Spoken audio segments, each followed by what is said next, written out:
শিক্ষকদের মান উন্নয়নের জন্য, তাদের বেতন বৃদ্ধির জন্য, যাতে করে বেশি বেশি মানুষ বা শিক্ষার্থী এই ধরনের চাকরিগুলি করতে আগ্রহী হয়। পর্যায়ক্রমিকভাবে আমরা এই কাজটি ইনশাল্লাহ করব এই দেশে।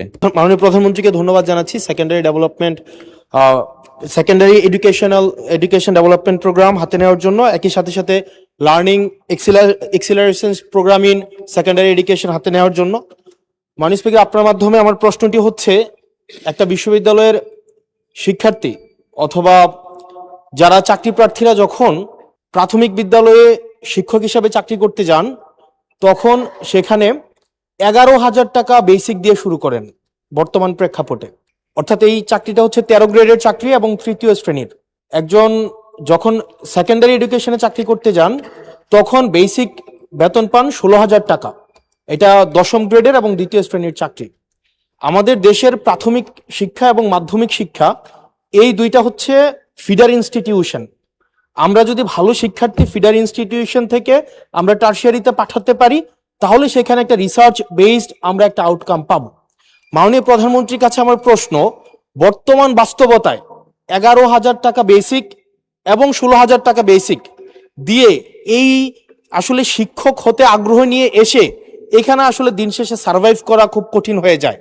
সেজন্য প্রাথমিক এবং মাধ্যমিক শিক্ষকদের বর্তমান প্রেক্ষাপটে, আপনিও বিদেশে দীর্ঘদিন থেকে এসেছেন, আপনি সেখানে শিক্ষা প্রতিষ্ঠানগুলো দেখেছেন, সেই বাস্তবতায় আমরা এই ফিডার ইনস্টিটিউশনগুলোর শিক্ষকদের মান উন্নয়নের জন্য, তাদের বেতন বৃদ্ধির জন্য, যাতে করে বেশি বেশি মানুষ বা শিক্ষার্থী এই ধরনের চাকরিগুলি করতে আগ্রহী হয়, সেটার জন্য আপনার বিশেষ কোনো পরিকল্পনা রয়েছে কিনা সেটি জানতে চাচ্ছি মাননীয় স্পিকার।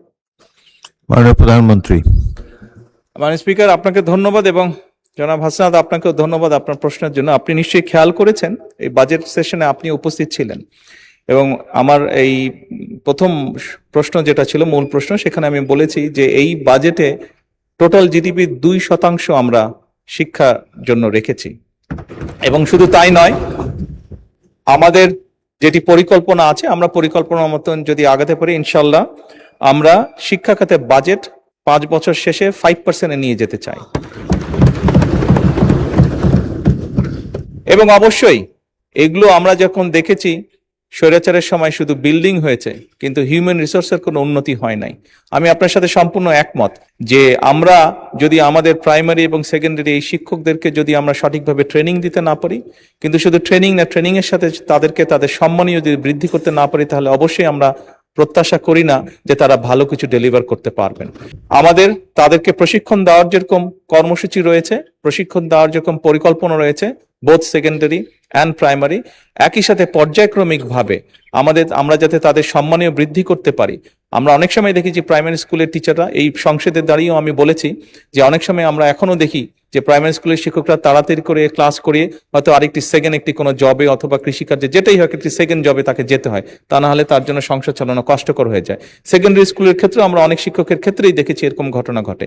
এই কাজটি যাতে তাদের না করতে হয় এবং তারা যাতে সঠিকভাবে তাদের সময় এবং তাদের মেধা শিক্ষার্থীদের পেছনে ব্যয় করতে পারেন, সেই জন্য তাদের সম্মানই বাড়ানো প্রয়োজন বলে আমরাও মনে করি। পর্যায়ক্রমিকভাবে আমরা এই কাজটি ইনশাল্লাহ করব এই দেশে।